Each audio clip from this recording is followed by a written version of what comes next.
જય સ્વામિનારાયણ. FIBSM 1 મુખ્ય Gujarati paper number 2 એમાં આપણે ચોથું એકમ જે સમાનાર્થી અને વિરુદ્ધાર્થી શબ્દો આપેલા છે તેને આજે આપણે સમજીશું. કોને કહેવાય, સી રીતના હોય છે, તેને ઓળખાણ કઈ રીતના પાડ્યું એ આપણે પહેલાં સમજીશું. સમાનાર્થી શબ્દ એટલે કે જે સમાન શબ્દ હોય છે તેને સમાનાર્થી શબ્દ કહેવામાં આવે છે. એટલે કે શબ્દનો સમાન અર્થ નીકળતો હોવો જોઈએ. સમાનાર્થીને પર્યાય શબ્દ પણ કહેવામાં આવે છે. અહીંયા ઉપર જે આપેલું છે વાંસળી તો બંસી, મુરલી, એટલે કે વાજિંદ્ર વસ્તુ એક જ છે પણ તેના શબ્દો અલગ અલગ છે. એટલે કે કોઈ પણ શબ્દનો સામે જે શબ્દ છે, જે સંતોષકારક આપણે જે શબ્દ મળે છે તેને સમાનાર્થી શબ્દ કહેવામાં આવે છે. એટલે કે સમાન અર્થ ધરાવતા શબ્દોને સમાનાર્થી શબ્દો કહેવામાં આવે છે. સમાનાર્થી શબ્દને જે શબ્દો અર્થ એક જ થતો હોય એ પણ, એટલે કે શબ્દો અલગ હોય પણ અર્થ એક જ હોય, અથવા શબ્દો બદલાતા જતા હોય, જેમ કે જળ, પાણી, એનો અર્થ એક જ થાય છે પણ એના શબ્દો છે એ બદલાઈ જાય છે તો પણ તેને સમાનાર્થી શબ્દ કહેવાય છે. એટલે કે તેને સમાનાર્થી શબ્દ કહેવામાં આવે છે. સમાનાર્થી શબ્દ એટલે જેનો અર્થ પ્રશ્ન એક જ વાર પણ જેનો અર્થ સમાન એક જ સમયે એક જ સમાન જ હોય તેને સમાનાર્થી શબ્દ કહેવામાં આવે છે. એટલે કે પ્રશ્નમાં પૂછાવામાં જે સમાનાર્થી શબ્દો પૂછાય છે તેમાં એક જ શબ્દ હોય છે પણ તેના અર્થઘટન અથવા કે તેના શબ્દો અલગ અલગ હોય છે ત્યારે તેને સમાનાર્થી શબ્દ કહેવામાં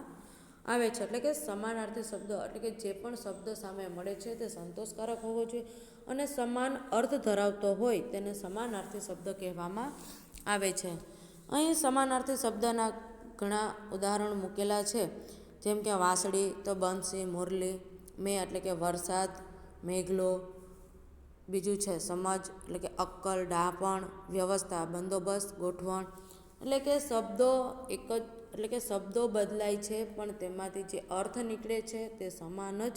છે, એટલે કે તેને સમાનાર્થી કહેવામાં આવે છે. આ બધા જ શબ્દો છે તે સમાનાર્થી શબ્દો છે. તેવી જ રીતના આપણે આજે વિરુદ્ધાર્થી શબ્દ પણ સમજવાના છે. આ જે સમાનાર્થી શબ્દો આપેલા છે તે તમારા અભ્યાસ માટે છે, તેને તમે જોઈ શકો છો. જો આપણે એક વખત તેને જોઈ લઈએ. ત્યાર પછી છે કુંદન એટલે કે દડો, કુદક એટલે કે દડો,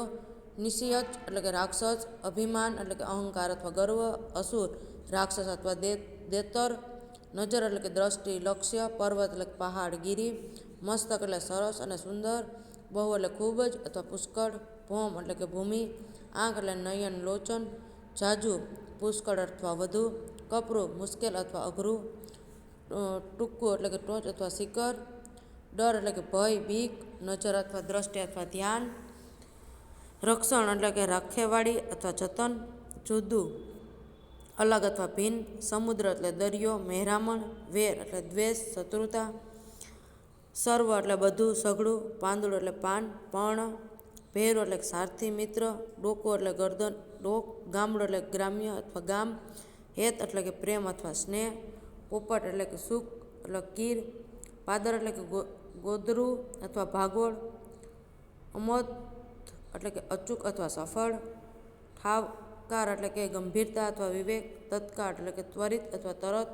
લોચન એટલે કે આંખ, અધીર એટલે હોઠ એટલે કે નીચેનો, આપ એટલે કે ધનુષ્ય અથવા કામઠું, દુઃખ એટલે કે પીડા, યાતના, કુદરત એટલે કે નિર્શક એટલે પ્રકૃતિ, અંજલ એટલે કે ખોબો અથવા પોષ, કાયમ એટલે નિત્ય એટલે હંમેશા, રીત એટલે પદ્ધતિ અથવા ઢબ, સમદર એટલે કે સમુદ્ર અથવા દરિયો, હૈયો એટલે કે હૃદય અથવા ઉર, હીર એટલે સત્વ અથવા દેવત, ભૌમ એટલે કે ભૂમિ અથવા જમીન, દોહલું એટલે મુશ્કેલ અથવા દુર્લભ, શિશુ એટલે બાળક અથવા બચ્ચું, ઓસાણ એટલે કે યાદ અથવા સ્મૃતિ, અદ્ભુત એટલે આશ્ચર્યકારક અથવા અજબ, પ્રદેશ એટલે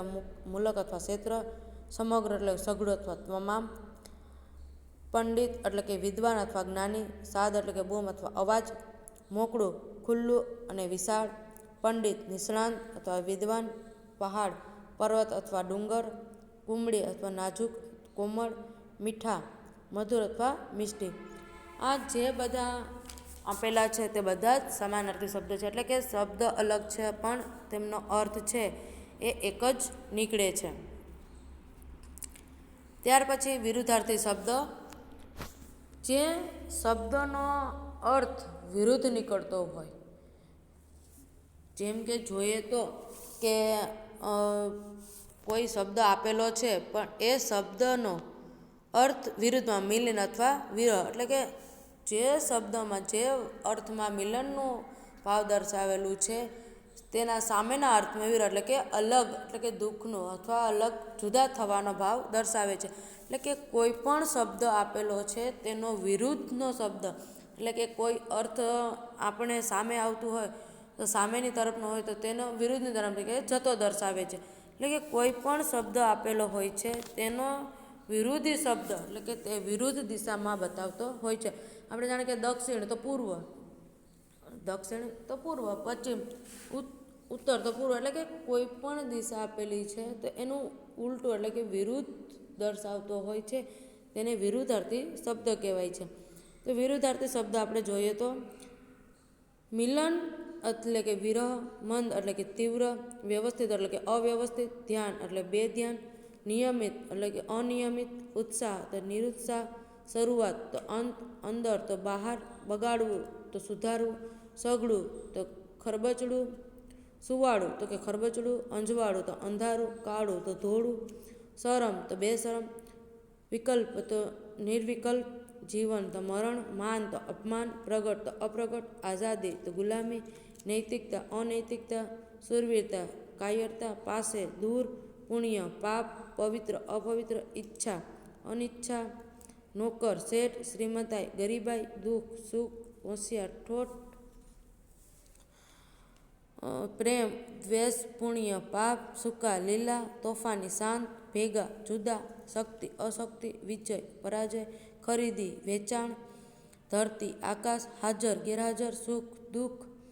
નિયત અનિયત, સ્મિત રુદન, ગાંડો ડાહ્યો, રાત્રે દિવસ, મિત્ર શત્રુ, નિરાશા આશા, દુઃખ સુખ,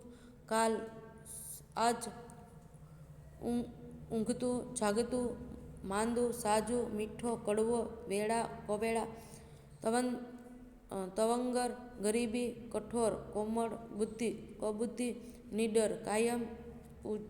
ઉગવું આથમવું, સ્મૃતિ વિસ્મૃતિ, મુશ્કેલ સરળ,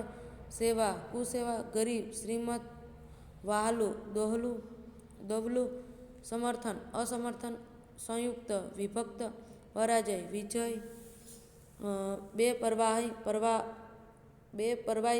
પરવાઈ હળવો ભારે, વહાલી દવલી, શીળો ગરમ, ભાગ્યવાન ભાગ્યહીન, ગુણ અવગુણ, આનંદ શોક, પરાક્રમ કાયરતા, દ્વેષ અદ્વેષ, ધીમે ઉતાવળે, શરૂઆત અંત, બોલકું મૂંગું, લાભ ગેરલાભ, સ્નેહ દ્વેષ, પ્રિય અપ્રિય, વહેલા મોડા, નિરર્થક સાર્થક, સ્વર્ગ નરક, સંતોષ અસંતોષ, ખુશી નાખુશી, સ્વચ્છ મેલું, ગરીબાઈ શ્રીમતાઈ, કડક નરમ, શક્તિ અશક્તિ, અભિમાન નિરાભિમાન, ઇલાજ નાઈલાજ, નાનપ